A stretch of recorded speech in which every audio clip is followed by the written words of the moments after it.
போகின்ற பேர்ல கண்டதை எரிச்சு கார்பன் மோனாக்சைடையும் டை ஆக்சைடையும் காத்துல கலந்து விட்டு பொல்யூஷன் ஏற்படுத்தி விட்டா. ஏற்கனவே ஓசோன் லேயர்லயே ஓட்டைய போட்டு விட்டா. இன்னும் எதெல்லாம் ஓட்டைய போட போறாரோ. மாமி நில்லுங்கோ. மாமா படுக்கிற பாய் மாதிரியே இருக்கே, இத கொண்டு போய் தீல போட போறேன். பழசாயிட்டேன். மாமாவா? பாய மூடுறா. அதுக்கு இல்லை, இல்லாத வாளுக்கு கொடுத்தா அவா படுத்து பாளே குடும்போல.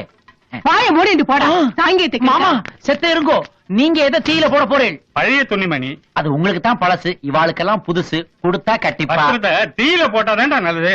பழைய என்ன கைதலும், புதிய என்ன புகுதலும். அதுதானடா போகி.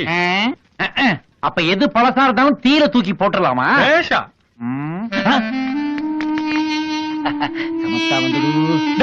என்னடா பண்ற? இந்த ஜில்லாவிலேயே இதுதான் அறுத பழசு. இத தூக்கி போனா தீயில போட்டு போகிய கொண்டாட போறேன். அவரை ஒண்ணும் பண்ணிடாதடா. அவர் என்னோட அண்ணா. அண்ணாவாவது நொண்ணாவாவது முதல்ல கையில வச்சிருக்கிற துணிமணியில கீழே போடுக்கோ. அப்பத்தான் இவரை நான் தீயில போட மாட்டேன். போட. Download ShareChat.